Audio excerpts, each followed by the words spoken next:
ॐ वक्रतुंड महाकाय कोटिसूर्यसमप्रभ निर्विघ्नं कुरु मे देव सर्वकार्येषु सर्वदा।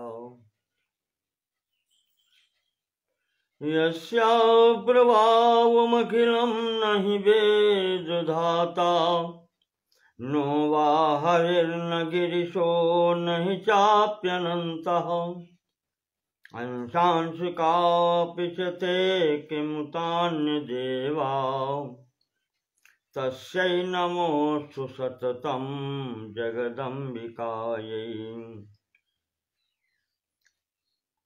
व्यासं व्यासकरं वन्दे मुनिं नारायणं स्वयं यतः प्राप्तकृपालोका लोकामुक्ता कलेर्ग्रहात्।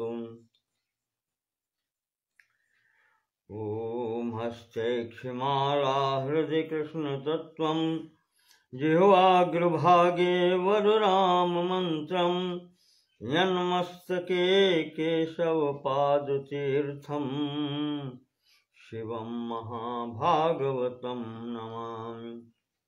मूकं करोति वाचालं पङ्गुं लङ्घयते गिरिं यत्कृपातमहं वन्दे परमानन्दमाधवं परमानन्दमाधवं।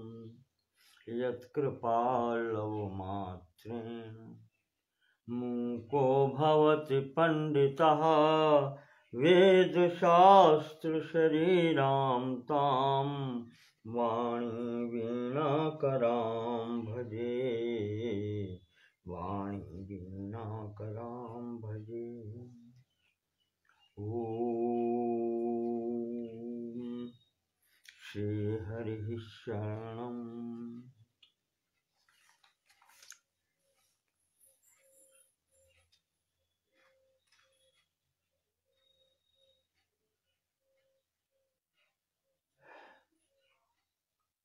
कल हमने आपको श्रीमद् देवी भागवत के महात्म्य के संबंध में बतलाया। आज हम भगवती की अनुकंपा से इस महापुराण के प्रथम स्कंध में प्रवेश करते हैं। प्रवेश द्वार पहले इसको सर्वप्रथम ग्रंथकार ने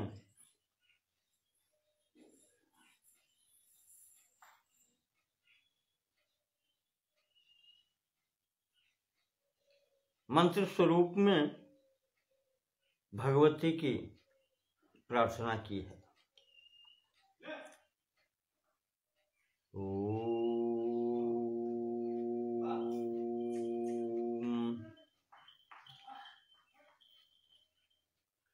सर्वचैतन्य रूपां तां आद्यां विद्यां च धीमहि बुद्धिं या नः प्रचोदयात्।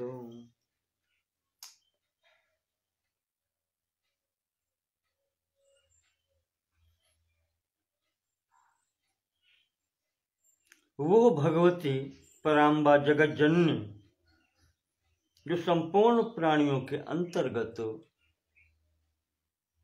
चैतन्य रूप से प्रतिष्ठित हैं, आदि विद्या हैं, ज्ञान स्वरूपा हैं, और जो हमारी सबकी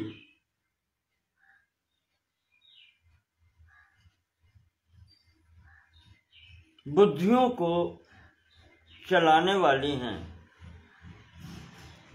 सम्यक प्रकार से अच्छे मार्ग में प्रेरित करने वाली हैं।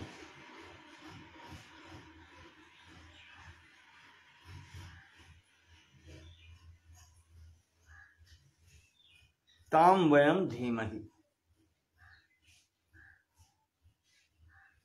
उन भगवती की हम आराधना करते हैं, उनका हम ध्यान करते हैं।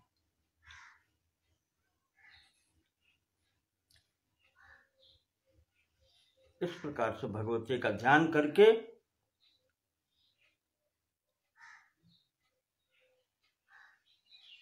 नैमिष तीर्थ में 88,000 ऋषियों का प्रतिनिधित्व करते हुए उस ऋषि कुल के कुलपति आचार्य शौनक जी सूत जी से प्रश्न करते हैं।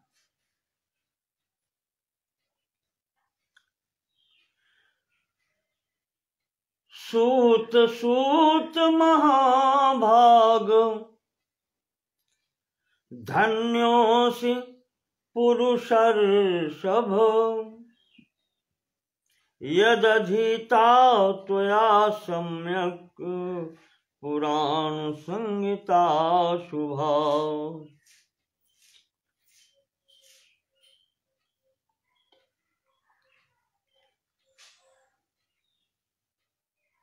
अष्टादश पुराणानि कृष्णेन मुनिना नघ कथितानि सुदिव्यानि पठितानि त्वया नघ।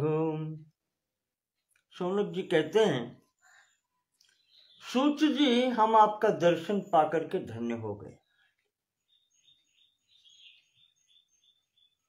आप ऐसे हैं जिन्होंने साक्षात नारायण स्वरूप व्यास जी से शिक्षा ग्रहण किया।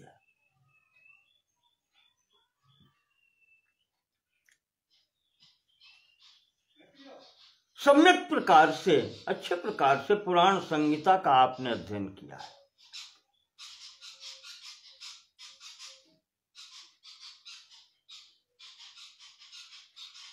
और उन सब का वाचन भी आपने अच्छे प्रकार से किया है।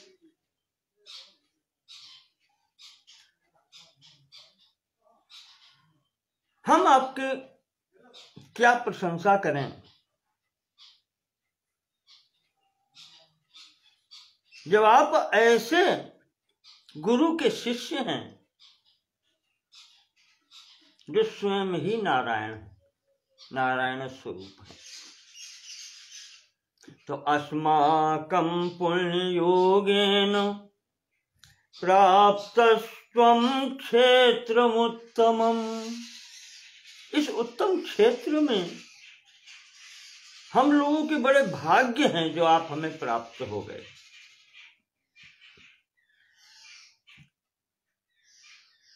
दिव्यम विश्वसनम पुण्यम कलिदोष विवर्जितम। और ये क्षेत्र ऐसा है भगवान, उत्तमम क्षेत्रम। उत्तम क्षेत्र क्यों है? क्योंकि यहां पर कलयुग का प्रभाव नहीं पड़ता। दिव्यम विश्वसनम, विश्वास करने योग्य दिव्य क्षेत्र है ये। पुण्यम, पुण्य क्षेत्र है। कलि दोष विवर्जितम, यहां पर कलयुग के दोष प्रभाव नहीं डालते हैं।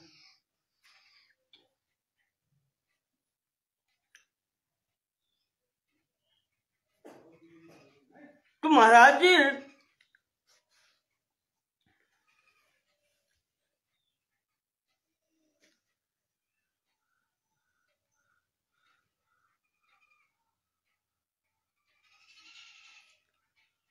हमारा विचार तो ये है, जैसा गोस्वामी जी ने लिखा है मानस में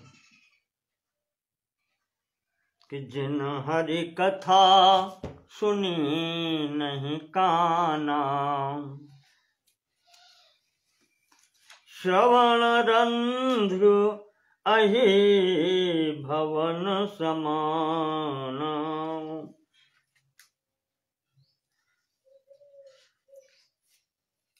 कान होते हुए भी जिन्होंने कथा नहीं सुनी, कहते हैं फिर उसके कान नहीं है, अहिभवन है, सर्पों के बिल हैं।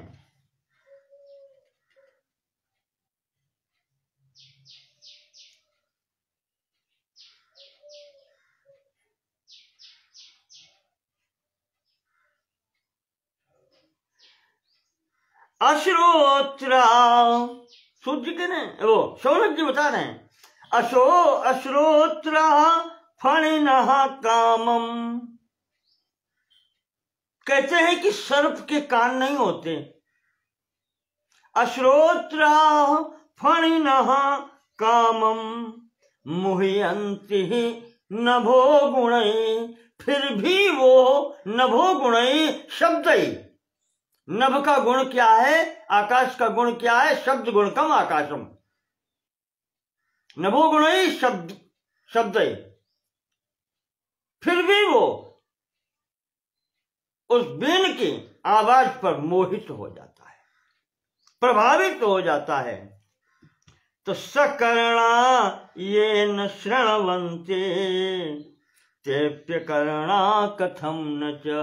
और फिर जिनके कान हैं, ऐसे मनुष्य अगर भगवान की कथा नहीं सुनते तो इनसे तो वो बिना कान वाले अच्छे हैं।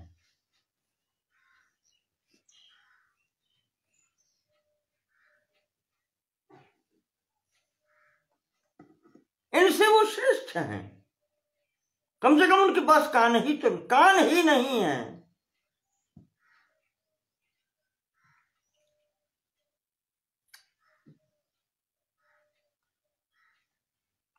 इस प्रकार से महाराज ने बताया। और आज के समय में सुधापान निमित्तम यत कृता यज्ञा सहस्रशः। सोमपान की इच्छा से, सुधापान की अमृत प्राप्त करने की इच्छा से स्वर्ग कामो यजेत को सिद्धांत मान करके जो बड़ी बड़ी यज्ञ करते हैं, न शांतिमधिगच्छामः सूत सर्वात्मना वयम। वो भी शांति प्राप्त नहीं कर पाते सूत जी, ये हमारा भी अनुभव है। वो भी शांति प्राप्त नहीं कर पाते। यज्ञ कर रहे हैं, यज्ञ सफल हो जाए तो यज्ञ का फल क्या है? गीता में भी कहा है, यज्ञ के फल स्वरूप स्वर्ग प्राप्त करते हैं और पुण्य क्षीण हो जाने पर क्षीणे पुण्य मर्त्य लोकम विशन्ते। वही यहां पर कहा, मखानाम ही फला स्वर्गम,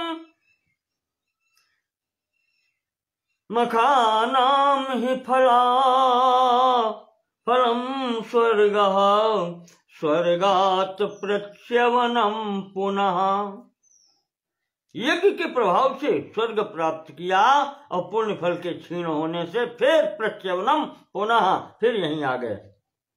एवं संसार चक्रेस्मिन् भ्रमणम च निरंतरम। इस प्रकार से संसार चक्र में भ्रमण लगा ही रहता है, छुटकारा नहीं होता। बिना ज्ञानेन सर्वज्ञ नैव मुक्ति कदाचन। ज्ञान के बिना मुक्ति नहीं हो सकती। सूत जी, वैदिक संहिता कहती है, ऋते ज्ञानान न मुक्ति ही, नान्या पंथा विद्यते न्याय। और कोई मार्ग है ही नहीं, बिना ज्ञान के मुक्ति नहीं। बिना ज्ञानेन मुक्ति, बिना ज्ञानेन सर्वज्ञ नैव मुक्ति कदाचन। भ्रमताम काल चक्रेत्र नराणाम त्रिगुणात्मके। तीनों गुणों से युक्त जो जीव हैं, यहां पर जो मनुष्य हैं, उनकी मुक्ति नहीं हो सकती। इसलिए भगवान अतः सर्वरसोपेतम पुण्यम भागवतम वद। महाराज सीधे सीधे उन्होंने कहा यहाँ पर कि भागवत की कथा सुनाए महाराज, अब और कोई इच्छा नहीं है। अतः सर्वरसोपेतम, सर्व रसों से संपन्न भागवत कथा आप सुनाए। पावनम मुक्तिदम गुह्यम मुमुक्षूणाम सदा प्रियम, जो पवित्र है, पावन है, मुक्ति देने वाली है, और जो मोक्ष के अभिलाषी हैं, मुमुक्षु हैं, उनको सर्वदा प्रिय लगने वाली है। इसलिए आप हमें वो कथा सुनाएं। इस प्रकार से शौनक जी ने अपनी बात सूत जी रोमर्शन जी के सामने रखी। तो सूत जी कहते हैं कि धन्यो हम अति भाग्यो हम पावितो हम महात्म भी यत् पृष्टम सुमहत् पुण्यम पुराणम वेद विश्रुतम। बहुत बड़े भाग्य हैं, आज हम धन्य हो गए। आप लोगों ने, महात्माओं ने हमको ये प्रश्न पूछ करके पवित्र कर दिया।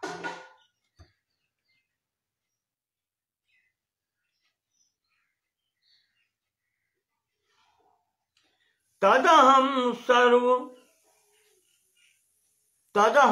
संप्रवक्ष्यामि सर्वश्रुत्यर्थ सम्मतम। इसलिए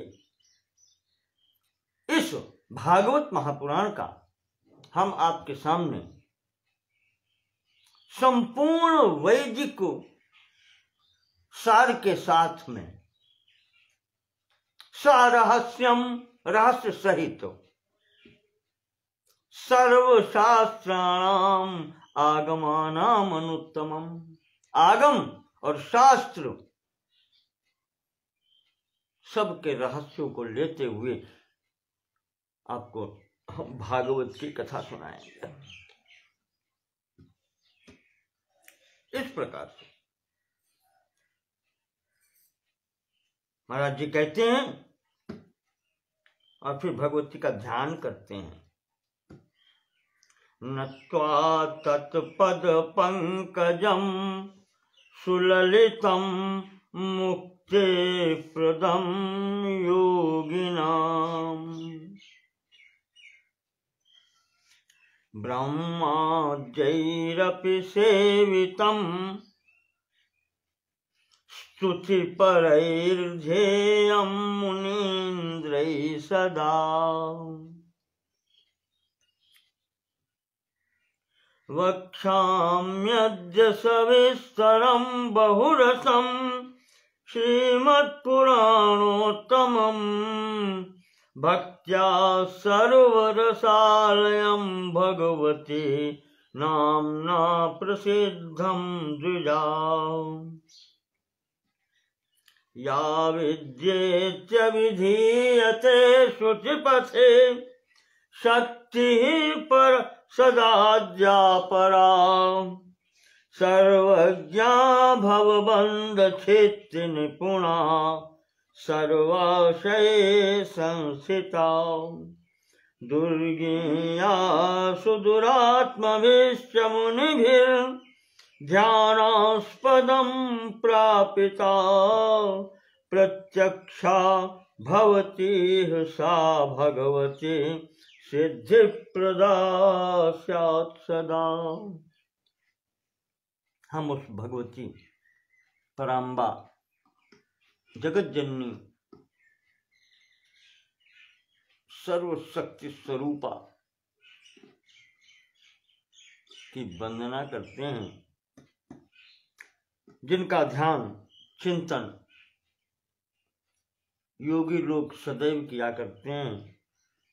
ब्रह्मा जय रप सेवित, ब्रह्मा आज के द्वारा भी जो सेवित हैं, ब्रह्मा विष्णु महेश के द्वारा भी जिनकी आराधना की जाती है,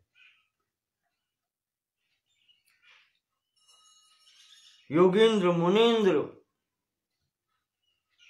सभी उनका ध्यान करते हैं। उनसे ही संबंधित वक्ष्यामि अद्य सविस्तरम बहुरसम, विस्तार सहित संपूर्ण रसों से युक्त जो ये पुराण है, श्रीमद् पुराणम पुराणोत्तमम भक्त्या सर्व रसालयम, भगवती के नाम से प्रसिद्ध जो श्रीमद् देवी भागवत महापुराण है, इसका मैं आप सबके समक्ष वाचन करूंगा।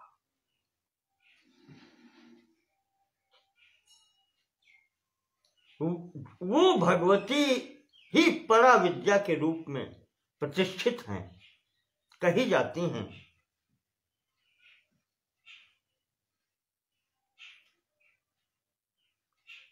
सांसारिक बंधन से छुड़ाने वाली भी वही है।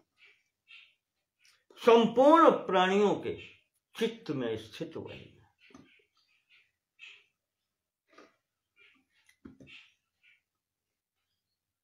दुरात्माओं के जानने में कभी नहीं आते, महात्माओं के द्वारा उनका अनुभव होता है। मुनिभिर ध्यानास्पदम, वो मुनियों को भी ध्यान में प्राप्त होती हैं।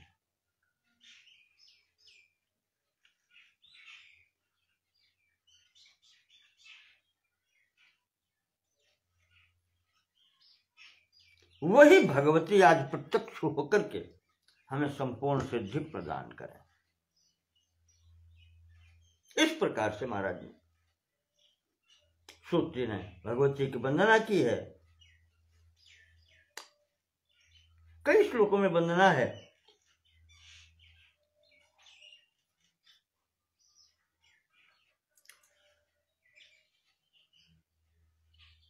उसी प्रकार से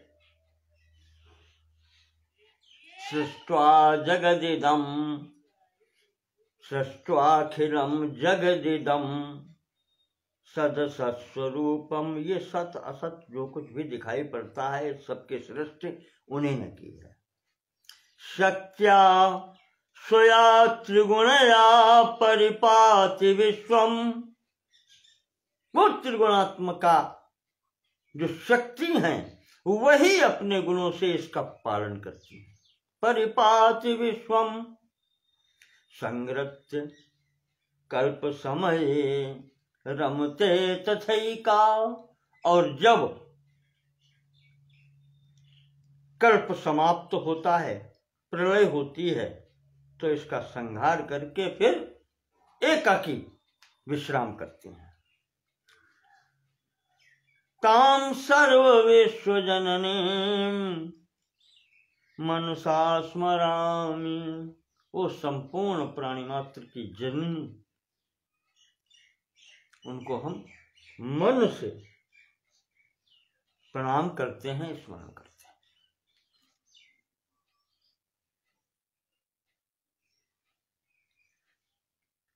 इसके बाद में कहते हैं ताम ध्यात्वा सगुणाम मायाम,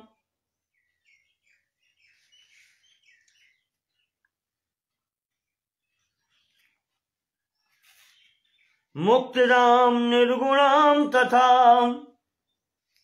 ऐसी भगवती को जो सगुण भी है निर्गुण भी है। तो सूत जी अंत में कहते हैं कि ताम ध्यात्वा सगुणाम मायाम, सगुण स्वरूप भगवती को, माता निर्गुण का हम कैसे ध्यान करेंगे? हमें तो माता का उत्संग चाहिए, माता की गोद चाहिए। तो सगुण साकार चाहिए। माता की गोद का आनंद तो तभी है। तो ताम ध्यात्वा सगुणाम मायाम मुक्तिदाम निर्गुणाम तथा, फिर कहते हैं चलो ठीक है, स्मरण तो हम निर्गुण माता का भी करेंगे, दोनों स्वरूपों का ध्यान करते हुए सगुण और निर्गुण दोनों अवस्थाओं का ध्यान करते हुए वक्ष्ये पुराणम अखिलम शृण्वन्तु मुनयः स्युः। शौनक जी, आप सभी मुनिवृंद सुने, आपको सब बतलाऊंगा।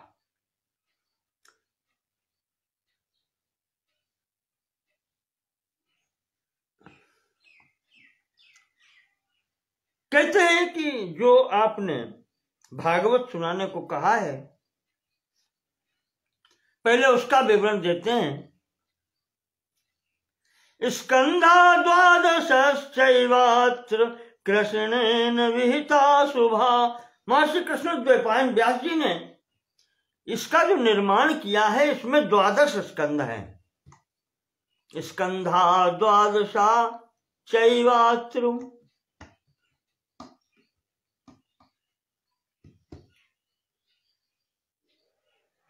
12 स्कंध हैं जो महर्षि कृष्ण द्वैपायन की रचना है। 300 पूर्णमध्याया 18 युता स्मृता। देखें आप, कितना विचित्र वर्णन है। लोग कह देते हैं कि प्रक्षिप्त कर दिया, कहीं मिलावट कर दी। कैसे मिलावट करेंगे? मुझे याद है किसी टीकाकार ने लिखा है कि इन ग्रंथों में मिलावट करना बहुत कठिन है। एक एक वर्ण, एक एक अक्षर, एक एक मात्रा की गणना है, न इसमें कोई हटा सकता है न कोई मिला सकता है। लेकिन जान तो वही सकते हैं जो जानकार है।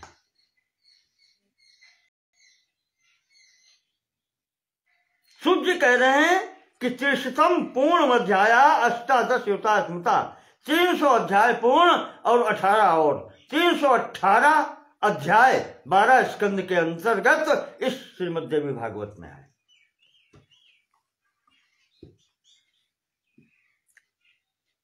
विंशति प्रथमे तत्र, और लीजिए पहले स्कंद में 20 अध्याय हैं। द्वितीय 12 तु, दूसरे स्कंद में 12 अध्याय हैं, 12। इस प्रकार से उन्होंने पूरा दे दिया एक एक स्कंद का।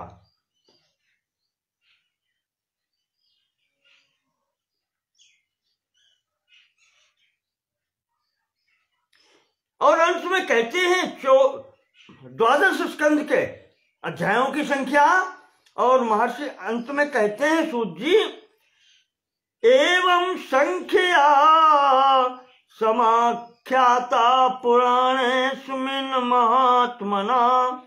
ये मैंने संख्या अध्यायों की आपको बताई है इस पुराण में। 18 सहस्रिया संख्या च परिकीर्तिता, इसमें श्लोकों की संख्या 18,000 है।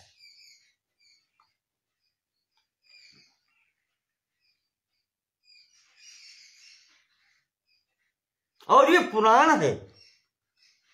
पुराण के लक्षण बताए।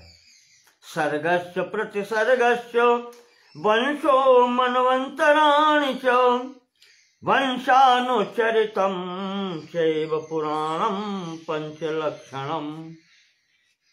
का पुराण के 5 लक्षण होते हैं, वो इसमें है। सर्गश्च, सर्ग यानी परमात्मा की सृष्टि। फिर प्रतिसर्ग, प्रतिसर्ग ब्रह्मा जी की सृष्टि। वंशो, उसमें फिर वंश, सूर्यवंश, चंद्रवंश आदि। मनवंतराणि च, और मनवंतरों की कथाएं 4। वंशानुचरितम चैव, और उस वंश में उत्पन्न हुए अच्छे अच्छे महापुरुषों के चरित्रों का वर्णन। ये पुराणों के 5 लक्षण होते हैं। एक बात यहां पर भी याद आई, कुछ लोग भ्रम में डालने की स्थिति ज्यादा रखते हैं। वो अपनी विद्वत्ता भ्रम में डालना ही समझते हैं।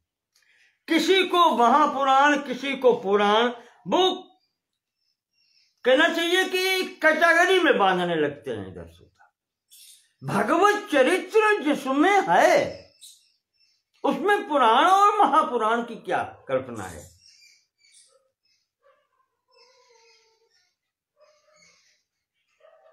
जैसे नाम के संबंध में गोस्वामी जी ने कहा है, को बड़ छोट कहत अपराधु, इसमें भी किसी को छोटा बड़ा बनाना, वास्तविकता यहां उनकी नहीं है, पढ़ते नहीं। संपूर्ण प्रश्नों का उत्तर ये पुस्तकें ऐसी हैं। मैं जब पढ़ता था तो मुझे याद है कोई एक पुस्तक थी गणित में, MSc के फाइनल ईयर में था संभवतः, फर्स्ट ईयर में सेकेंड ईयर में MSc के मैथमेटिक्स के। तो उसमें लिखा था this is a complete book. तो हमारे गुरु जी ने बताया था कंप्लीट बुक का मतलब यह है, इसको पढ़ते हुए जो कुछ भी आपके शंकाएं उत्पन्न होंगी उन सब प्रश्नों का उत्तर इसी बुक में आपको मिल जाएगा। तो उसको याद करते हुए मैं भी ये सोचता हूं कि this is a complete book, और फिर भी इसमें भ्रम उत्पन्न कर देना कि पुराण के 5 लक्षण हैं तो वो पुराण है, और जैसे श्रीमद् भागवत में 10 लक्षण दे दिए प्रारंभ में, कहा इसलिए उसको महापुराण कह देते हैं। महापुराण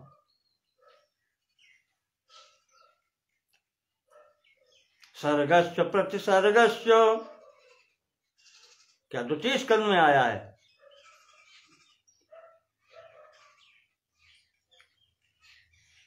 द्वितीय स्कंद में आया है श्रीमद् भागवत के, अत्र सर्गो विसर्गश्च स्थान पोषणमूर्तयः।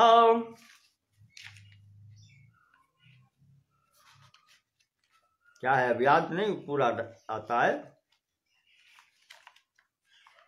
अत्र सर्गो विसर्गश्च स्थान पोषणमूर्तयः।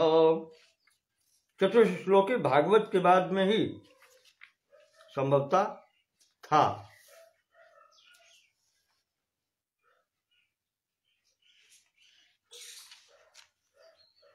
या तीसरे स्कंद में हो।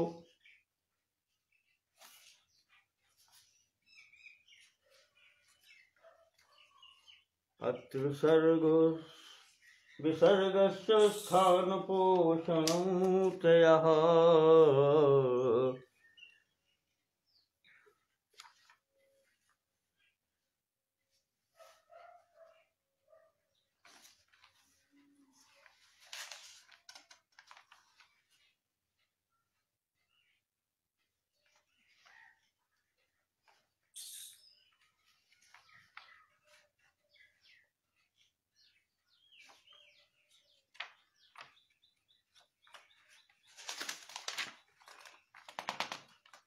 खैर जो भी हो, वहां पर 10 आए हैं। स्थानम पोषणम ऊतयः, और अरे वाह,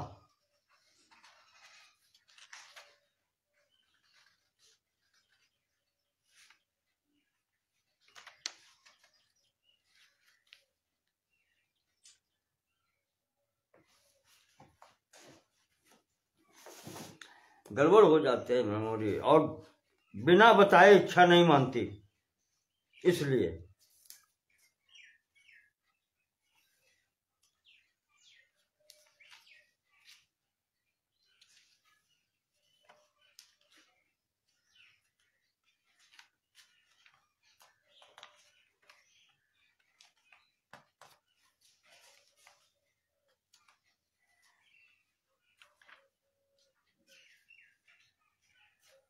अत्र सर्गो विसर्गश्च स्थानम पोषणमूर्तयः।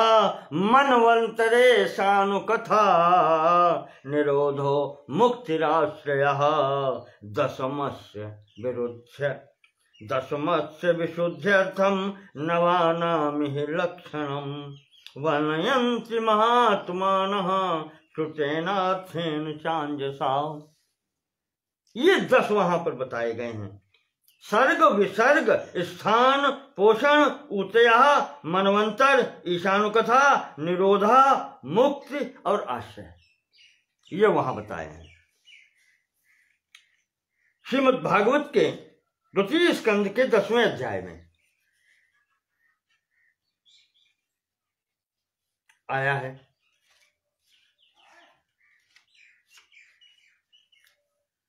और इसी प्रकार से श्रीमद् भागवत के ही 12 स्कंद में, जहां पर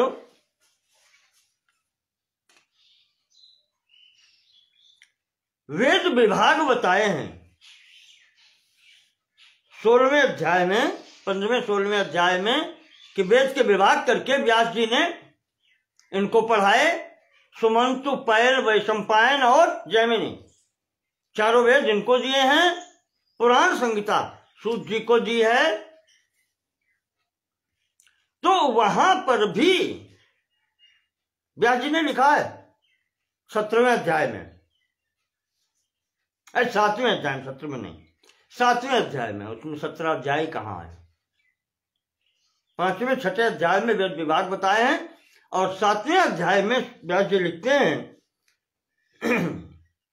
कि पुराण लक्षणम ब्रह्मन ब्रह्मर्षिभिर निरूपितम। जो ब्रह्मर्षियों ने, जो ऋषियों ने पुराण के लक्षण बताए हैं, वो आप सुने। कौन कौन से हैं वो बताते हैं।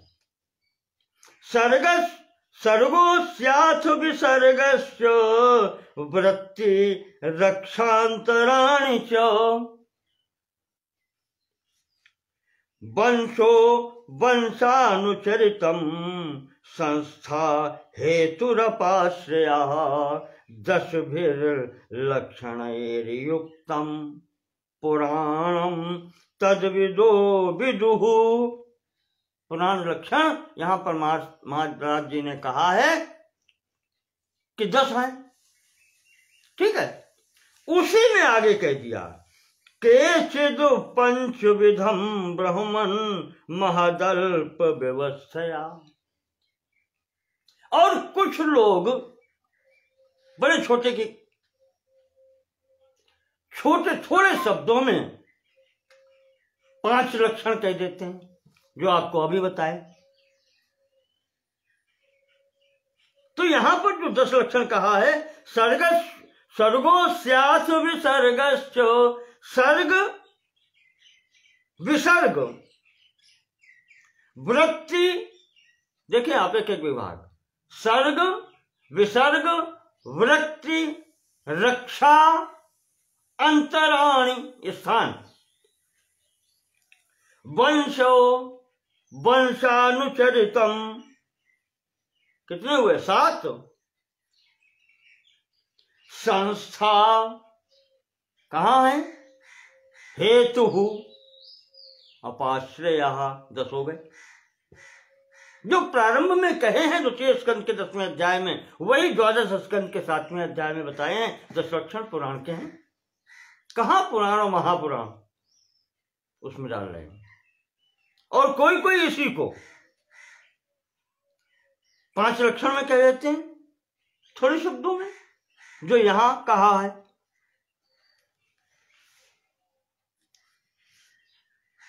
सर्गश्च प्रतिसर्गश्च वंशो मनवंतराणि च वंशानुचरितम चैव पुराणम 5 लक्षणम। 5 लक्षण है पुराण के। तो ये भ्रम में मत डालें। पुराण है वो है। फिर इसके बाद में सूत जी ने पुराणों के नाम बताए हैं, उनका कलेवर बताया है। शौनक जी ने पूछा है कि कौन कौन से पुराण हैं, तो उन्होंने बताया, शृण्वन्तु सम्प्रवक्ष्यामि पुराणानि मुनीश्वरा। मुनीश्वर सुनो, हम आपको बताते हैं। यथा श्रुतानि तत्वेन व्यासात् सत्यवती सुतात्, जैसा कि हमने अपने गुरु जी से, सत्यवती पुत्र व्यास जी से सुना है, वो हम आपको बताते हैं। पहला पुराण बताया उन्होंने कि मत्स्य पुराण है, जिसमें 14,000 श्लोक हैं। दूसरा मार्कंडेय पुराण 9,000 श्लोक का। तीसरा भविष्य पुराण 14,500 श्लोक का। चौथा भागवत पुराण 18,000 श्लोक का। पांचवा ब्रह्म पुराण 10,000 श्लोक का। छठा ब्रह्मांड पुराण 12,100 श्लोक का। सातवां ब्रह्म वैवर्त पुराण, ये भी 18,000 श्लोक का। आठवां वामन पुराण 10,000 श्लोकों से युक्त है। नौवां वायु पुराण, ये 24,600 श्लोकों का है। 10वां विष्णु पुराण 23,000 श्लोकों का। 11-12 पुराण 24,000 श्लोकों का। 12वां अग्नि पुराण 16,000 श्लोकों का। 13वां नारद पुराण 25,000 श्लोक हैं। 14वां पद्म पुराण 55,000 श्लोक हैं। 15वां लिंग पुराण 11,000 श्लोक हैं। 16वां गरुड़ पुराण 19,000 श्लोक हैं। 17वां कूर्म पुराण 17,000 श्लोक हैं। और 18वां स्कंद पुराण, जिसमें 81,000 श्लोक हैं। इस प्रकार से श्लोकों की संख्या बताई गई है।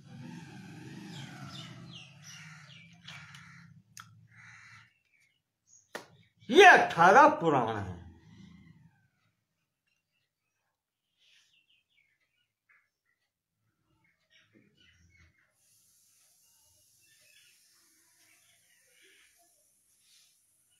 इसके बाद में सूत जी ने उप पुराणों के नाम बताए हैं।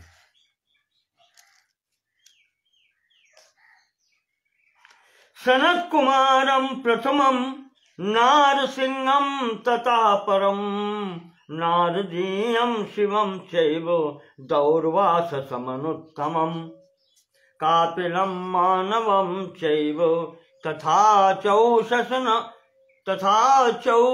संस्मृतम वारुणम कालिकाख्यम च सांबम नंदिकृतम शुभम सौरम पाराशर प्रोक्तम आदित्यम चाति विस्तरम माहेश्वरम भागवतम वासिष्ठम च सविस्तरम एतानि उपपुराणानि कथितानि महात्मभिः। ये 18 उप पुराण हैं। कौन कौन से? सनत कुमार, नरसिंह, नारदीय, शिव, दुर्वासा, कपिल, मनु, उष्णा, वरुण, कालिका, सांब, नंदी, सौर, पराशर, आदित्य, महेश्वर, भागवत तथा वासिष्ठ। ये 18 उप पुराण है। महाराज जी ने इनकी रचना की है। और इसके बाद में भारताख्यानम अतुलम चक्रे तदुपबृंहितम, 18 पुराणों के बाद में महर्षि ने फिर महाभारत की रचना की है।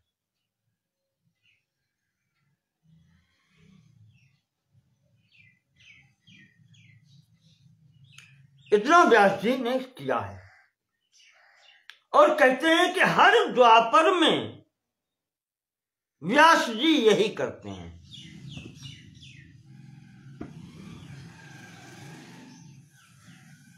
और इसी क्रम में उन्होंने बताया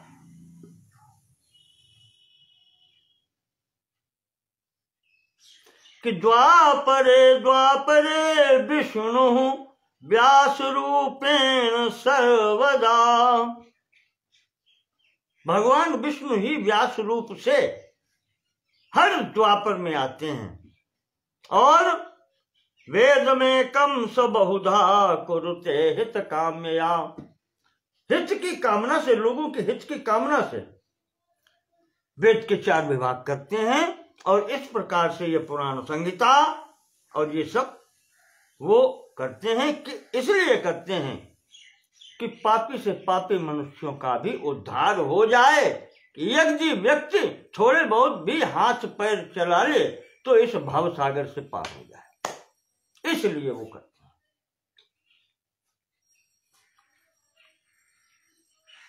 और यहीं पर व्यास जी ने, सूत जी ने कहा कि ये इस समय 28वां कलयुग चल रहा है, तो ये 28वें व्यास हैं। हर युग में व्यास होते हैं, हर द्वापर में आते हैं। तो ये वर्तमान कल उसके मनवंतर का 28वां चतुर्युगी चल रही है। यहां पर उन्होंने नाम गिनाए हैं। 28 व्यास कौन कौन से हुए हैं? प्रथम व्यास ब्रह्मा जी स्वयं है। प्रथम व्यास ब्रह्मा जी स्वयं हैं। वो प्रथम द्वापर में स्वयं ही वेदों के 4 विभाग करते हैं और ये पुराण संहिता इत्यादि इन सब की रचना करते हैं। दूसरे व्यास हुए प्रजापति दक्ष जी। अब मैं नाम बताता जाता हूं। प्रजापति के बाद में शुक्राचार्य, फिर बृहस्पति, फिर सूर्य, फिर यमराज, यमराज के बाद में इंद्र, फिर वशिष्ठ, फिर सारस्वत, फिर त्रिधामा, फिर त्रिवृष, फिर भरद्वाज, फिर अंतरिक्ष, फिर धर्मराज, फिर त्रयारुणी, फिर धनंजय, मेधातिथि, व्रति मुनि, फिर अत्रि, फिर गौतम, उत्तम, वाजिश्रवा, आमुष्यायन, सोम, तृणबिंदु, भार्गव, फिर शक्ति, और उसके बाद में जातुकर्ण। और जातुकर्ण के बाद में 28वें जो व्यास हैं और महर्षि कृष्णद्वैपायन व्यास हैं जो वर्तमान में है। और इसी में आपने इशारा कर दिया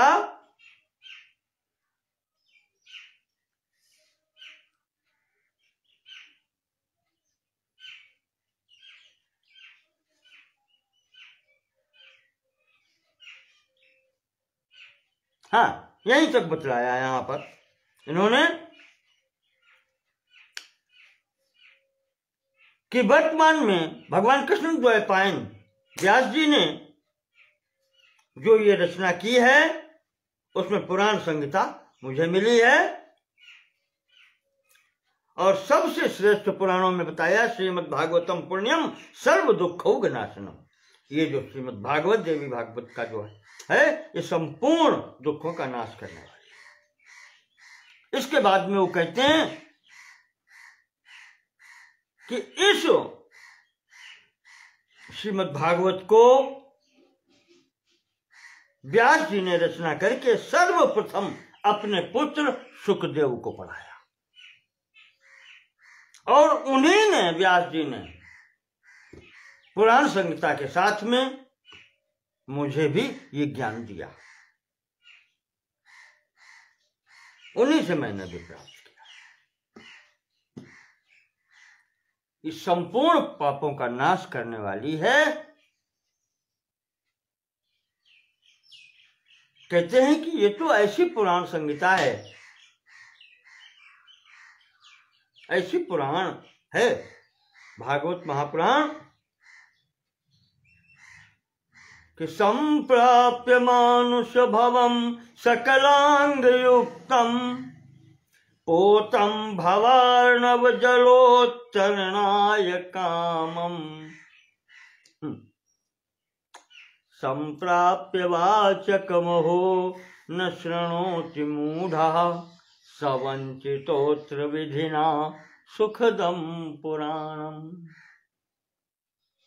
अच्छा सा अनुवाद गोस्वामी तुलसीदास जी मानस में देते हैं। उत्तरकांड में भगवान राम अपनी प्रजाजन को उपदेश करते हैं, वहां पर आया है कि नर तनु भाव बारिधि कहाँ बेरो, संप्राप्य मानुष भवम सकलांग युक्तम। ये संपूर्ण शरीर निर्दोष आपको प्राप्त हुआ है, सकलांग युक्तम, संपूर्ण अंगों से युक्त है।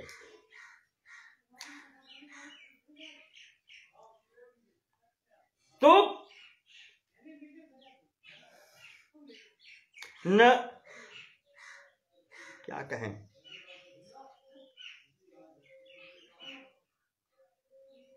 ऐसा शरीर जब प्राप्त कर लिया और उसके बाद में ये शरीर किस लिए है? नर तनु भाव बारिधि कहाँ बेरो। ये शरीर ही भव सागर से तैरने के लिए एक बेड़ा है, एक नाव है, एक जहाज है। सकलांग युक्तम, निर्दोष आपको प्राप्त हुई है प्रयोग करने के लिए। और सन्मुख मरुत अनुग्रह मेरो, मेरी कृपा प्राप्त हो गई है। कृपा रूपी हवा भी तुम्हारे अनुकूल चल रही है। अगर कृपा न होती तो शरीर क्यों देते? कबहु करे करुणा नर देही, देत ईश बिनु हेतु स्नेही। बिनु हेतु स्नेही देत, इतना प्रेम करते हैं तुमसे। एक महात्मा कहते थे कि ये तो उसका निमंत्रण पत्र है, नर शरीर तुम्हें दे दिया, मतलब तुमको निमंत्रण पत्र दे दिया कि मेरे यहां आओ। अब तुम न जाओ, इस निमंत्रण पत्र को फेंक दो, बर्बाद कर दो, ये तुम जानोगे। उसका कार्य था निमंत्रण पत्र देना, उसने दे दिया। आओ मेरी तरफ, मेरे पास आओ। कबहु कर करुणा नर देही, देत ईश बिनु हेतु स्नेही। उसी को भगवान आगे कहते हैं कि नर तनु भाव बारिधि कहाँ बेरो, सन्मुख मरुत अनुग्रह मेरो। कर्णधार सदगुरु दृढ़ नावा, नाव भी तुमको मजबूत दी है और कर्णधार सदगुरु के रूप में दी है। यहां सूची कह रहे हैं देवी भागवत में गुरु के स्थान पर वाचक शब्द प्रयोग कर दिया है। संप्राप्य वाचकम अहो न शृणोति मूढ़ा। सूची कहते हैं अच्छा वाचक मिल जाने पर भी जो सुनने की इच्छा नहीं करता है, उससे अधम कौन होगा? वही वहां पर उन्होंने कहा है कि कर्णधार सदगुरु दृढ़ नावा, दुर्लभ साझ सुलभ करि पावा। जोन तरह भव सागर नर समाज अस पाए, सो कृत निंदक मूढ़ मते आत्माहन गति जाए। वो तो फिर उसका उत्तरदायी है।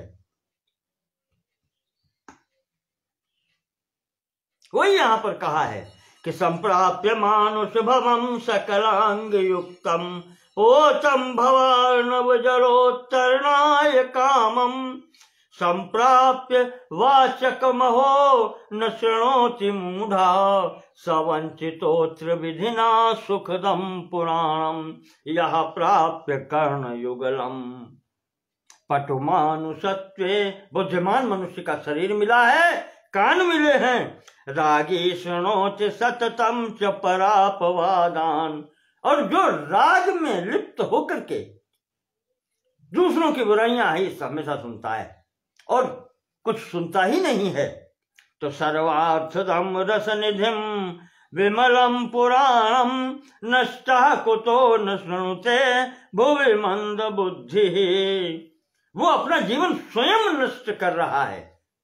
जो संसार के रागियों के चरित्र सुनता है वो उसे छोड़ करके सर्वार्थदम रसनिजम विमलम पुराणम, इसको सुनना चाहिए जो संपूर्ण कामनाओं की पूर्ति करने वाला है।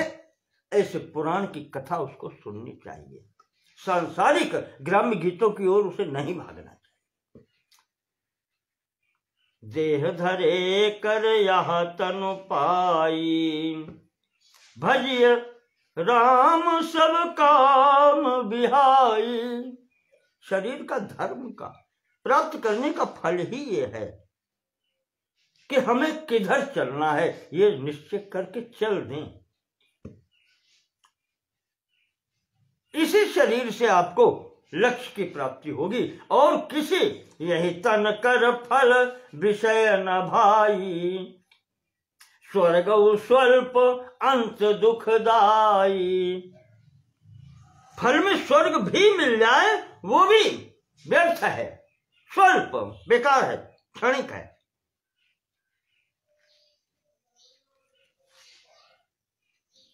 तो इस स्थिति में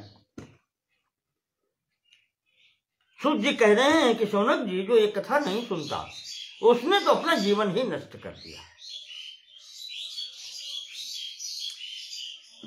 बात यहां पर निकली,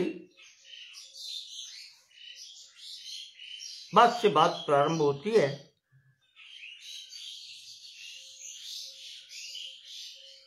अपने पुत्र को इन्होंने पढ़ाया और यहां पर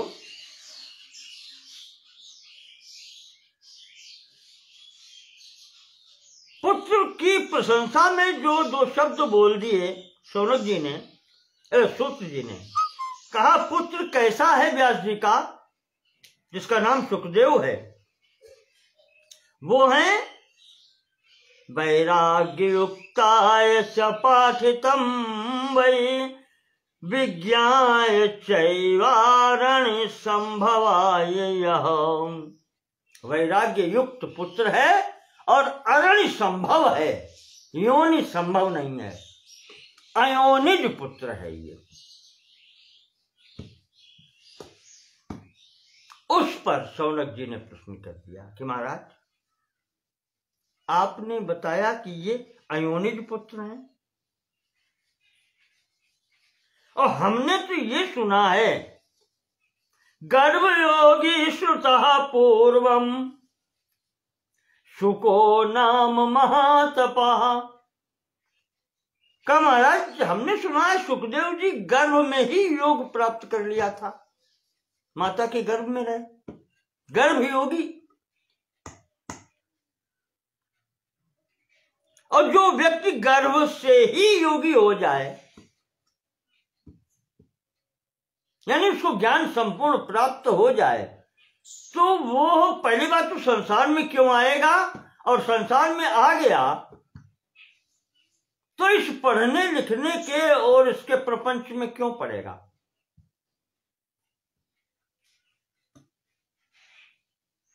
सही कहा।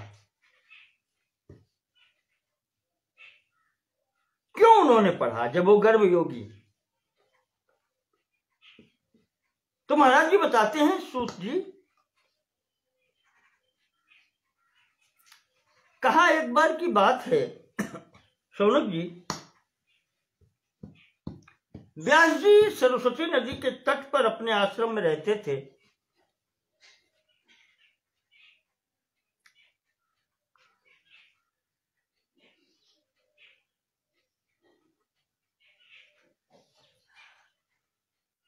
याद आता है दुर्गा पाठ में बलाद आकर्ष्य मोहाय महामाया प्रेक्षति। देखो महामाया भगवती किस प्रकार से आकर्षण करके अपने मार्ग पर चला लेती हैं। व्यास जी एकांत में अपने आश्रम पर अकेले रहते हैं। पठन पाठन ये सब करते हैं। एक दिन बैठे बैठे उनकी दृष्टि वृक्ष पर बैठे हुए गौरैया पक्षी के जोड़े पर पड़ गई।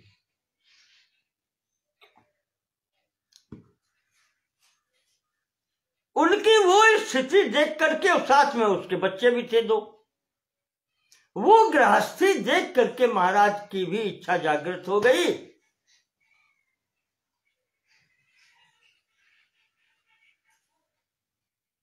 कि हम तो अकेले हैं, ऐसे पुत्र हमको भी प्राप्त हो जाते। बच्चों को देख करके मन आकर्षित हो गया। बुद्धिमान आदमी अब अपनी बुद्धि लगाने लगे। देखें आप, अभी सब कुछ सही था तो बलाद आकृष्य मोहाय महामाया प्रेक्षति। महामाया बलाद आकृष्य अस्मिन् संसारे व्यास सदृश मुनिम प्रक्षेपति।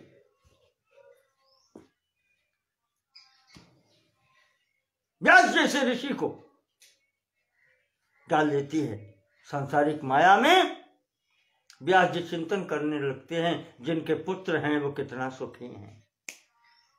इस सामने जैसे जोड़ा बैठा है, इसके सामने पुत्र है, कितने सुखी हैं, कितना आनंद पा रहे हैं।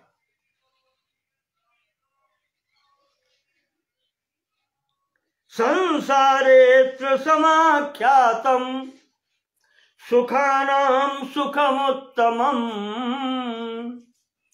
कहते हैं संसार में सबसे उत्तम सुख जो माना गया है, पुत्र गात्र परिस्वंगो लालनम च विशेषतः। कितना अच्छा लगता है कहने में, पुत्र गात्र परिस्वंगो, पुत्र को गोद में लेकर के खिलाना। लालनम च विशेषणम, विशेषतः उसको लाल प्यार करना। पुत्र ऐसे ही प्राप्त हो जाता है जैसे सोच लेते हैं। विचार करें आप।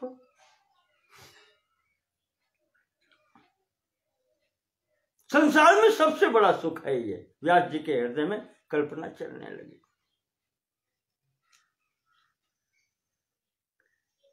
अच्छे जानकार है ना, कहते हैं कि पुत्र ही, जिसके पुत्र नहीं उसकी गति नहीं होती,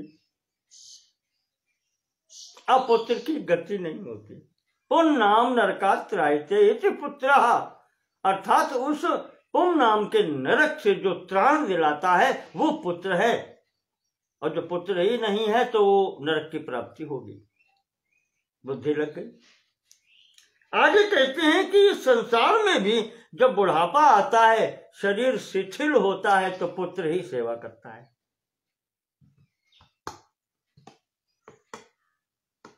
आतुरे मृत्यु काले पी, जब मनुष्य की मृत्यु का समय होता है, आतुरे यानी बिल्कुल मरण के समय, मरणातुर जिसको कहते हैं। भूमि शय्यागतो न रहा, चारपाई से उतार करके मनुष्य पृथ्वी पर लिटा दिया गया। ये अपनी सनातन परंपरा है। मृत्यु काल में भूमि शय्यागतो न रहा, भूमि पर लिटाया जाता है। करोति मनसा चिंताम दुखितः पुत्र वर्जितः, जिसके पुत्र नहीं होता वो उस मृत्यु शैया पर पड़ा हुआ पुरुष वहां चिंता करता है, दुख पाता है। क्या चिंता करता है? जीवन में हमने जो कमा के रखा है, जो धन एकत्र किया है, जो महल बनाए हैं, इनका आगे भोग कौन करेगा? और वो चाहता है कि मेरा ही कोई उपभोग करे। तो आत्मा वही जायते पुत्र, कहते हैं कि पुत्र अपना ही स्वरूप होता है तो सबसे अधिक ममता उसके पुत्र के प्रति होती है। वो चाहता है कि मैंने जो कुछ भी यहाँ पर कमा के अर्जित करके रखा है उसका उपभोग मेरा पुत्र करे।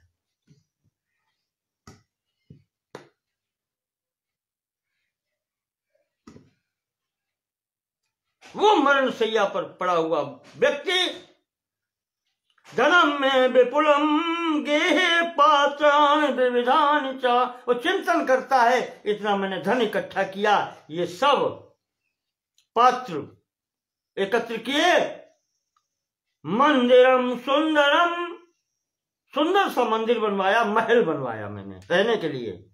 चा एतत् को अस्य स्वामी भविष्यति, अब इसका उपभोग कौन करेगा, इसका स्वामी कौन होगा मेरे बाद। ये सोचते सोचते वो प्राण त्याग करता है, जिसके कारण उसकी भी दुर्गति होती।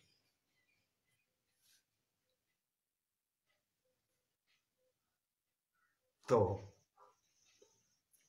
पूरा गणित लग गया। महर्षि कहते हैं मैं तपस्या करूंगा पुत्र प्राप्ति के लिए,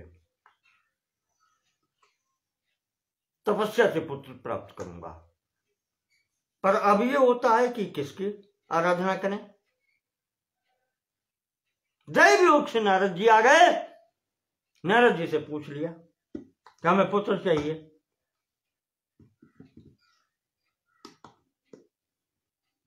तो नारद जी ने कहा कि ये प्रश्न तो बहुत कठिन है। पिताजी से हमने पूछा, उन्होंने विष्णु जी से पूछा, उन्होंने, अंत में ये निष्कर्ष निकला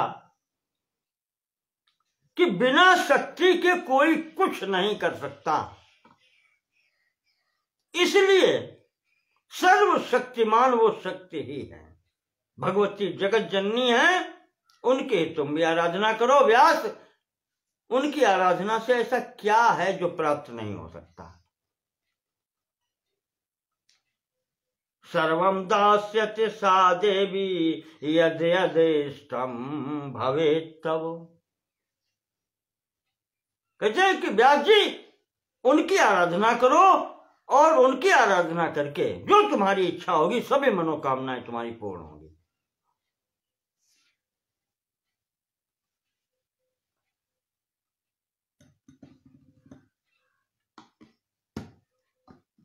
और देखो व्यास जी इस संसार में उनके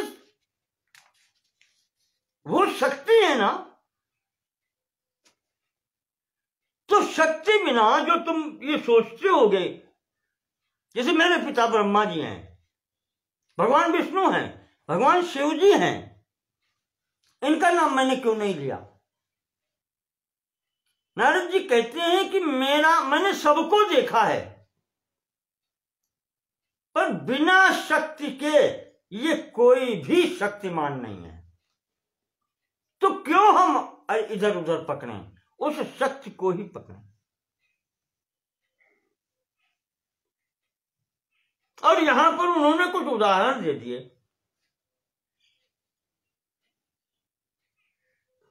कि एक बार ब्रह्मा जी ने विष्णु जी से भी पूछ लिया था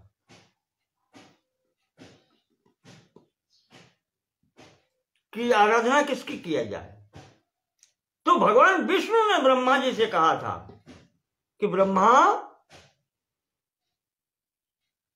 तुम क्या मुझे बड़ा समझते हो, यानी मैं ये कहूंगा कि मेरी पूजा करो।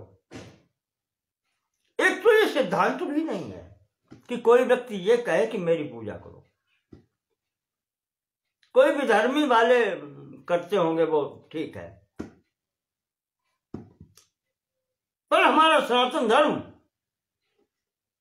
ये नहीं कहता। भगवान भी सामने खड़ा होगा तो ये नहीं कहेगा कि मेरी पूजा करो, वो कहता है तम एकम शरणम गच्छ, उसके शरण में जाओ, वो जो एक है।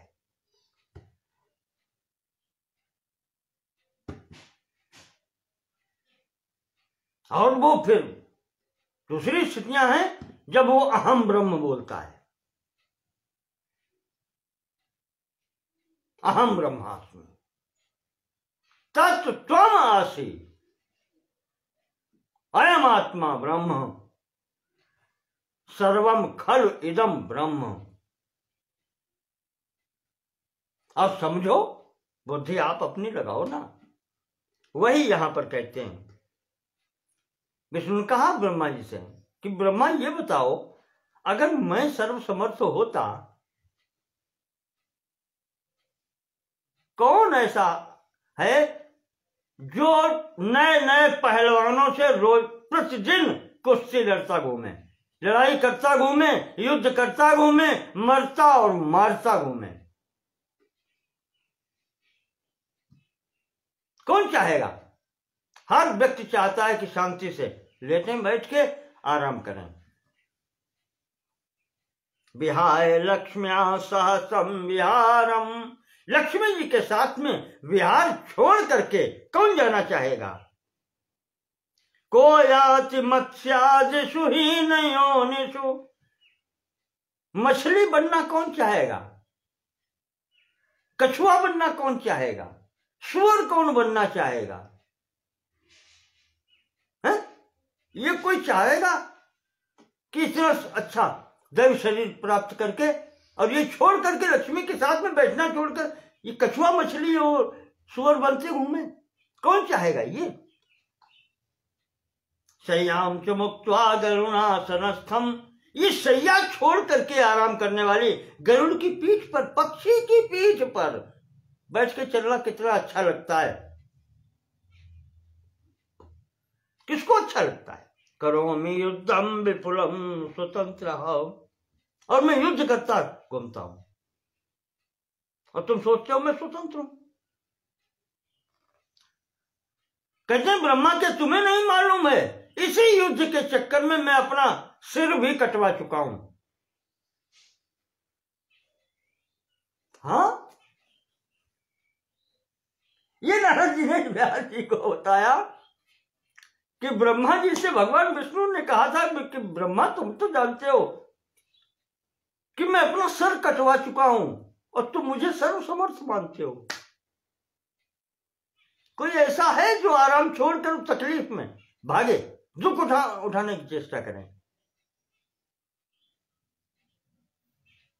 इसी पर शौनक जी ने प्रश्न कर दिया कि महाराज ये तो आपने विचित्र घटना बताई, भगवान का सिर कट गया, भगवान विष्णु का सिर कट गया। कहा? हाँ,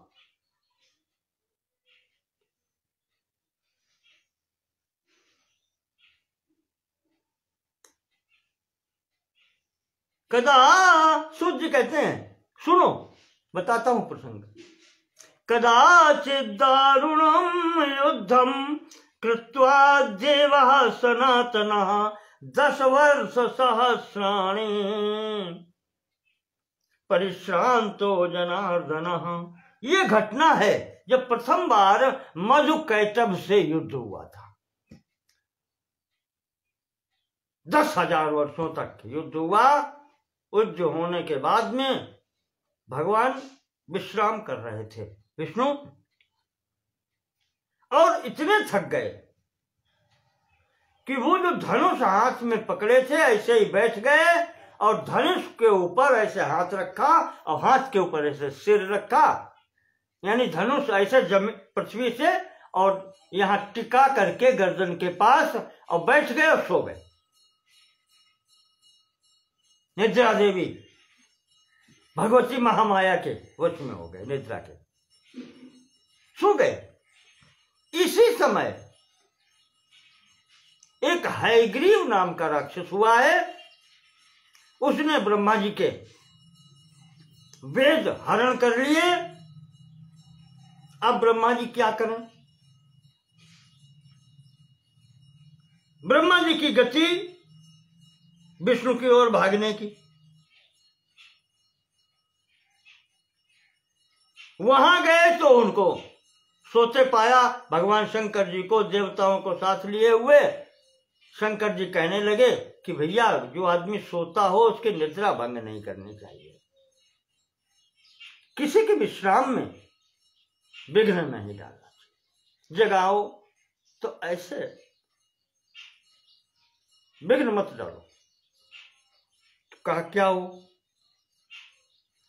तो ब्रह्मा जी ने देखा कि वो दीमक थी। दीमक जानते हैं आप, जो नहीं लकड़ी खा जाती है, वो सफेद सफेद का कीड़ा होता है, और इसमें बरसात में काफी दिखाई पड़ता है। नमी पा करके लकड़ी लकड़ी सब वो चट कर जाता है। बहुत छोटा सा दीमक उसको कहते हैं।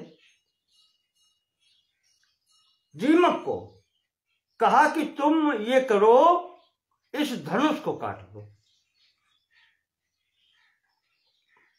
सोचा ब्रह्मा जी ने ये कि धनुष को काटेगी तो धनुष जब गिरेगा नीचे को तो भगवान को धक्का लगेगा और भगवान जाग जाएंगे।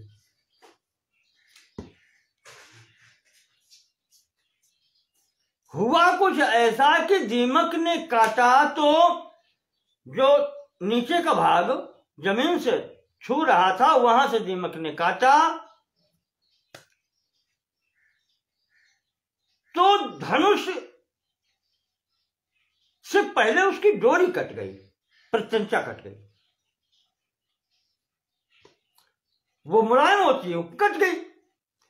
जैसे प्रत्यंचा कटी है, धनुष एकदम सीधा हुआ, झटका लगा और महाराज जी का सिर उड़ गया। ये सोचते थे झटका लगेगा, जाग जाएंगे, वहां सिर ही उड़ के चला गया, केवल कबंध रह गया, धड़ रह गया। अरे ये जो स्थिति देखी, भयंकर शब्द हुआ। दृष्ट्वा कबंधम विष्णोस्ते, विष्णु जी का कबंध वहां पर दिखाई पड़ा। अब क्या करें? अब ब्रह्मा जी सोचते हैं, वहां रोते हैं कि जब आपत्ति पड़ती है तब कोई सहारा देने वाला नहीं होता। आपत्ति पर आपत्ति आती चली जाती है। कठिनाई कभी अकेले नहीं आती। अवश्यमेव भोक्तव्यम कालेनापादितम च यत्, समय ने जो निश्चित कर रखा है वो भोगना ही पड़ता है। दुख का समय दुख प्राप्त करके ही काटना पड़ता है। कालेन आपादितम च यत् अवश्य में वो भोक्तव्य, जो काल ने निश्चित कर रखा है वो भोगना ही पड़ेगा।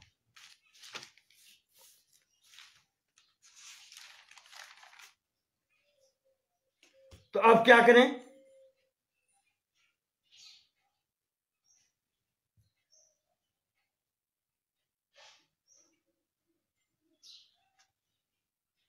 चिंतयन्तु महामायाम विद्यादेवीं सनातनीम। ये महाराज को सद्बुद्धि आई, प्रेरणा आई अंदर से कि भगवती पराम्बा की शरण में अब जाओ, और कोई रक्षक नहीं है। सा विधास्यति नः कार्यम निर्गुणा प्रकृति ही परा। वही परा प्रकृति जो है, पराम्बा जगदम्बा, वही दुख दूर कर सकती है। सब लोग बैठ करके वहीं पर प्रार्थना करने लगे। नमो देवी महामाये विश्वोत्पत्ति करे शिवे, निर्गुणे सर्वभूतेषु माता शंकर कामदेव। आप ही सब कुछ देने वाली हैं, आप ही संपूर्ण विश्व की सृष्टि करने वाली हैं, इसकी रक्षा करने वाली भी हैं, सबका आधार भी आप ही हैं। आप ही अब हमारा कष्ट दूर करें। बहुत प्रकार से यहां पर प्रार्थना की है। भगवती प्रसन्न होकर के बोली कि ब्रह्मा जी, इस मेरी सृष्टि में कोई भी कार्य बिना कारण के नहीं होता। भगवती कह रहे हैं बिना प्रयोजन के कोई कार्य नहीं होता। यहां हर कार्य का कारण होता है।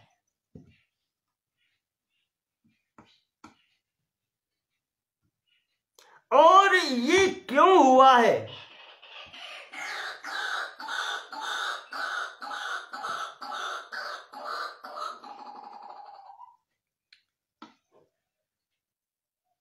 कहा है कि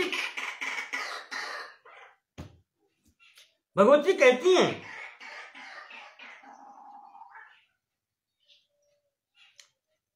कि एक हयग्रीव नाम का राक्षस है जिसने मेरी आराधना की है और उसने वरदान मांगा था कि मेरी मृत्यु उसी के हाथों से हो जिसकी आकृति मेरे जैसी हो। उस राक्षस की आकृति है हयग्रीव, संपूर्ण शरीर मनुष्य का और सिर घोड़े का है। ऐसा ही जो व्यक्ति हो उसके द्वारा मेरी मृत्यु हो। तो ब्रह्मा जी आज नारायण का जो सिर यहां से गया है वो इसी कारण से गया है कि अब आप घोड़े का सिर ला करके यहां पर जोड़ें। इस कारण से ये घटना घटित हुई है। और इसका भी कारण है कि सिर क्यों गया। कहा एक बार लक्ष्मी जी ने भगवान नारायण उनको देख करके हंसे, इससे क्रोधित होकर के उन्होंने श्राप दे दिया कि जाओ तुम्हारा सिर गिर जाए। ये लक्ष्मी जी का श्राप था। इस कारण से इन भगवान विष्णु का सिर चला गया है। अब तुम पूछोगे कि लक्ष्मी जी को ऐसी क्या पड़ी थी, उन्होंने अपने विधवा होने का भी विचार नहीं किया। तो भगवती कहती हैं कि यही तो स्त्री का विशेष गुण है। इसी को लेकर के रावण ने मंदोदरी की हंसी उड़ाई थी। साहस अनरत चपलता माया, भय अविवेक अशौच अदाया, अवगुण 8 सदा उर रहाई, नारी स्वभाव सकल कवि कहाई। वो यहां से लिया है। भगवती स्वयं अपने मुंह से कह रही हैं कि ये नारी के गुण हैं। अन्नतम साहसम माया, मूर्खत्वम अतिलोभता, अशौचम निर्दयत्वम च स्त्रीणाम दोषा स्वभावजा। सृष्टि में वो कहते हैं मैंने जो सृष्टि की है उसमें ये स्वाभाविक गुण स्त्रियों को दिए हैं। अन्नतम साहसम माया, झूठ बोलना साहस बहुत है स्त्री में। ध्यान रखना, चाणक्य ने अपनी नीति में कहा है 8 गुना साहस है पुरुष के अपेक्षा। खड़े खड़े व्यक्ति के प्राण ले ले, अपने हाथ से प्राण ले ले। याद होगा कैकेयी जी का प्रसंग, दशरथ जी को अपने सामने मरता हुआ देख रही है, अपने वैधव्य का विचार नहीं है। यही स्थिति यहां लक्ष्मी जी की बताई है। कई स्वाभाविक गुण है स्त्री का। स्त्री नाम दोषा स्वभाव जा, यहां 7 ही गिनाए हैं। ये स्वाभाविक गुण है। अन्यतम साहसम माया, मूर्खत्वम अतिलोभता, 5 निर्दयत्वम अशौचम च, 7 हो गए। स्त्री नाम दोषा स्वभाव जाओ का इस कारण से वो हंसने पर चिढ़ गई और उसने कह दिया जाओ तुम्हारा सिर गिर जाए, इसलिए इनका सिर गया। तो अब ब्रह्मा जी इसमें घोड़े का सिर लगाओ, इसलिए हयग्रीव दानव का वध होगा। इस कारण से ये सब हुआ। वैसे किया गया, दानव का संहार हुआ, सब सुखी हो गए। ये ब्रह्मा जी ने, विष्णु ने ब्रह्मा को बताया, ब्रह्मा जी ने नारद जी को बताया, नारद जी ने व्यास जी को बताया। सर्वसमर्थ वही हैं। यहां सूत जी शौनक जी को बता रहे हैं।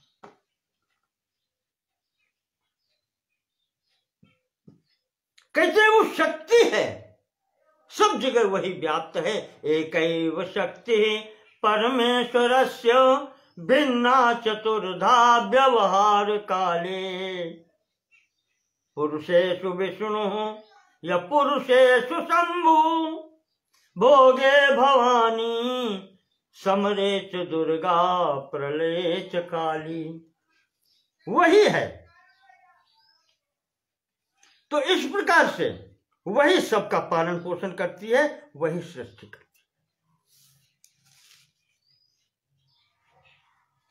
है। ये तीनों जो सनातन देव कहे जाते हैं, ब्रह्मा, विष्णु और रुद्र, इनकी भी उत्पत्ति उनसे ही हुई है। देवी की सिद्धि, परमात्मा तत्व की सिद्धि किसी भी मार्ग से करें, योगी अपने मार्ग से करते हैं, सांख्य शास्त्री अपने मार्ग से करते हैं, वेदांती अपने मार्ग से करते हैं, सबके अपने अपने मार्ग हैं, सब अपने अपने प्रमाणों के द्वारा सिद्ध करते हैं। यहां पर सब आस्तिक प्रमाणों की बात की गई है। यहां पर प्रमाणों की स्थितियां भी बताई गई हैं।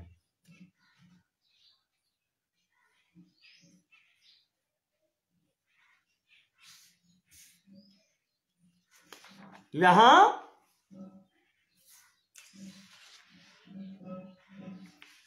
जो स्थिति बताई गई है, प्रमाण भी बताए गए हैं।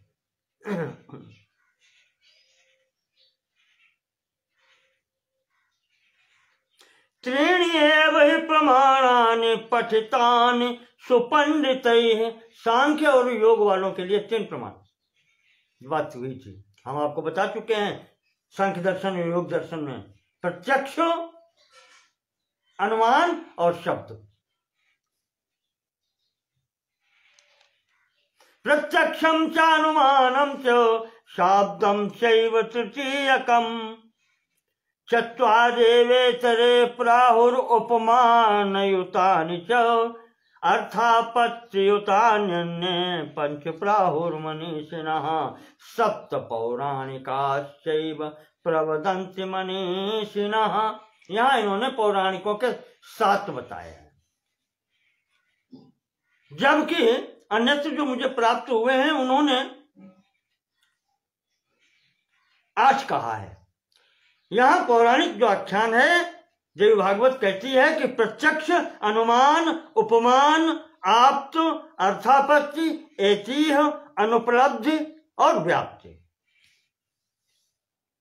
इस प्रकार से मिलाकर के ये हुए 8। 1 2 3 4 5 6 7 8। यहां देवी भागवत में अंतिम वाला व्याप्ति नहीं लिया है, और शेष 7 यहां पर गिनाए हैं।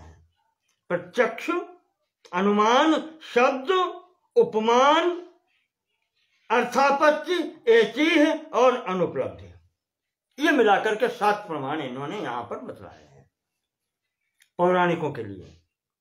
और कहा इन सब का, ये प्रमाण क्यों बताए गए?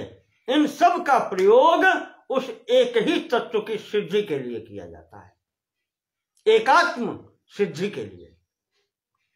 आत्म सिद्धि कह लें उसको, या उस परमात्म तत्व की सिद्धि के लिए। और वो शक्ति कौन है? वो भगवती पराम्बा जगत जननी ही है, उनके सिवा और कोई नहीं है। उनके 2 प्रकार के स्वरूप बताए गए हैं कि सगुणा निर्गुणा सातु द्विधा प्रोक्ता मनीषी भी, वही सगुण भी है और वही निर्गुण भी है। और सगुण और निर्गुण के आधार पर उसकी आराधना भी दो प्रकार से होती है, एक सगुण साकार के प्रकार से और एक निर्गुण निराकार के प्रकार से। सगुणा रागी भी सेव्या, निर्गुणा तो विरागी भी। उस सगुण स्वरूप की आराधना रागी संसारी पुरुषों के द्वारा की जाती है, जो स्वरूप में देखना चाहते हैं।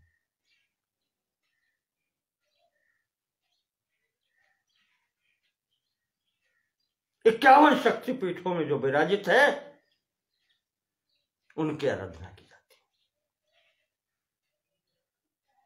सगुण साकार की आराधना करने वाले सांसारिक पुरुष हैं, और निर्गुणा तो विरागी भी, और निर्गुण की आराधना करने वाले, निर्गुणा देवी की आराधना करने वाले योगेंद्र मुनीन्द्र हैं, जो सांसारिक प्रपंच से दूर हो गए हैं, वैरक्त हो गए हैं। धर्म अर्थ काम मोक्षाणाम स्वामिनी साच निराकुला। संपूर्ण धर्म अर्थ काम मोक्ष सबकी स्वामिनी वही है।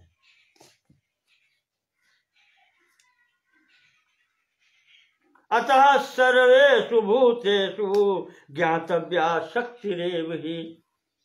संपूर्ण प्राणियों को ज्ञान करने के लिए, जानने के लिए वही शक्ति है, उसको ही ज्ञान करना चाहिए, उसकी ही आराधना करनी चाहिए।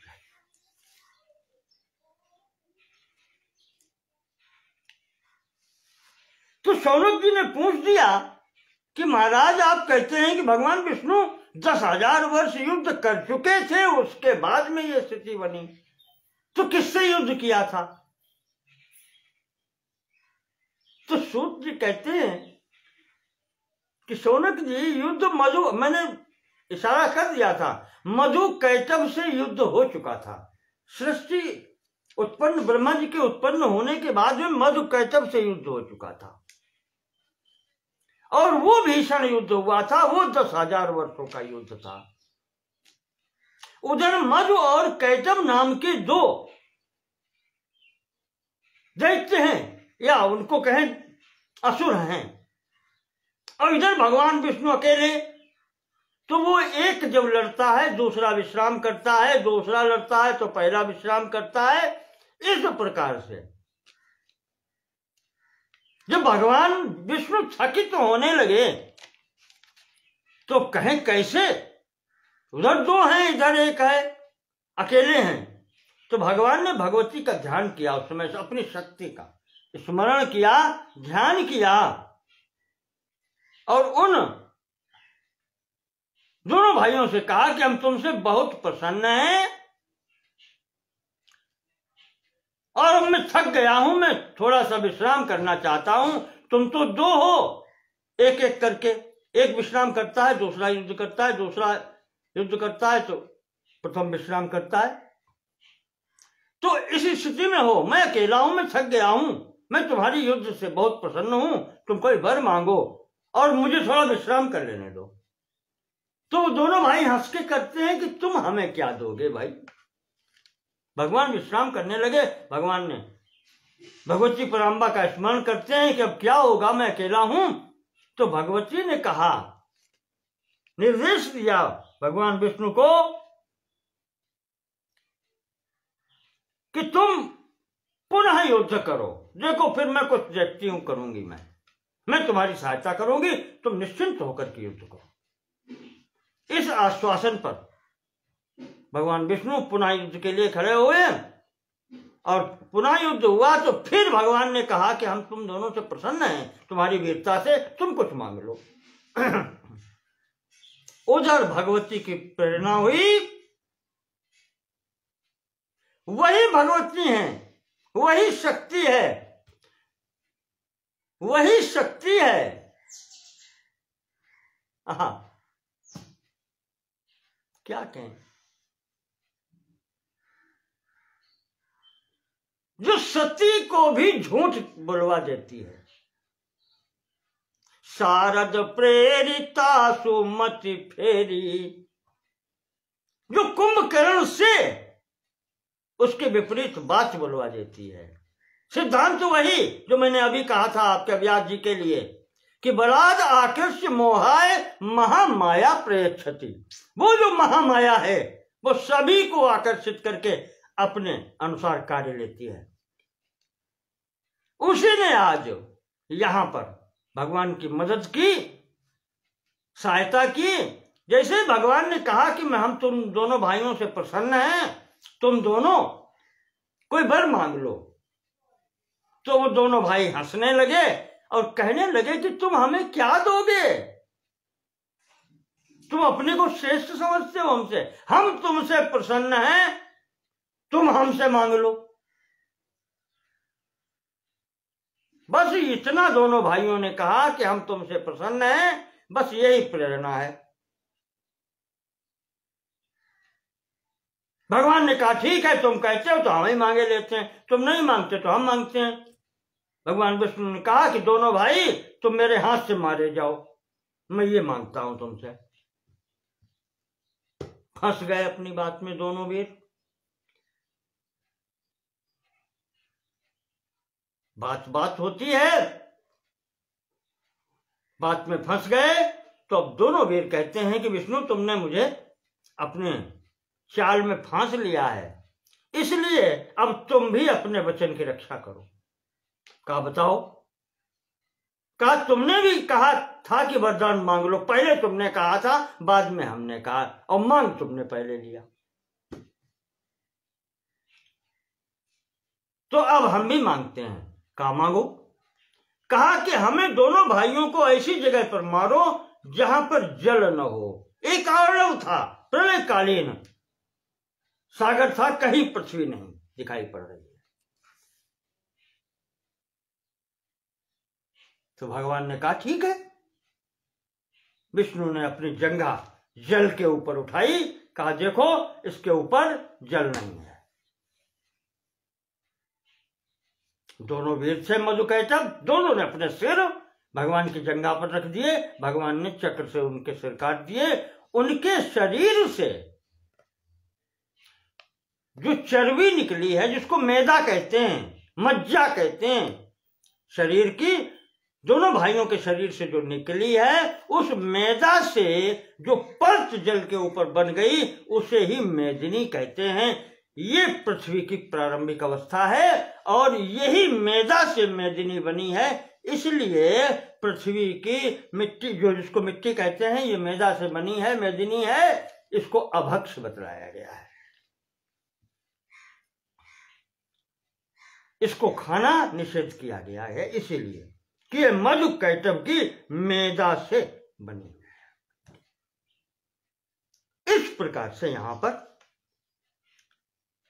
सूत जी ने ये घटना बतलाई 9वें अध्याय में प्रथम स्कंद के। इस तरीका से यहां पर इस कारण से 10,000 वर्ष का युद्ध हुआ था। और ये सब जो माया है, भगवती महामाया की इच्छा से होता है, ये उनका प्रभाव है, उनके अतिरिक्त यहां और कोई कुछ है नहीं। सत्यम सत्यम पुनः सत्यम वेद शास्त्रार्थ निर्णय पूजनीया पराशक्तिर निर्गुणा सगुणाथवा। सूत जी कहते हैं सबका निर्णय यही है, उस पराशक्ति की ही आराधना करनी चाहिए। पूजनीया पराशक्ति ही, वो परम शक्ति ही पूजनीय है। निर्गुणा सगुणा अथवा, चाहे निर्गुण शक्ति की पूजा करो और चाहे सगुण साकार स्वरूप में पूजा करो, पूजनीय है तो वही है। ये निष्कर्ष है सभी ऋषि और मुनियों का। भगवती की आराधना हर प्रकार से करनी चाहिए। सूत जी कहते हैं कि नारद जी का ये उपदेश व्यास जी के लिए था। उन्होंने अंत में ये निर्णय करके बता दिया कि सब प्रकार से भगवती पराम्बा ही पूजनीय हैं, अर्चनीय हैं। उनकी ही तपस्या करो, उनकी आराधना करो, उनसे ही तुम्हें जो प्रयोजन है तुम्हारा, सभी प्रयोजन तुम्हारे सिद्ध होंगे। इस प्रकार से आज हम अपना प्रसंग यहां स्थगित करते हैं नारद व्यास जी के संवाद पर।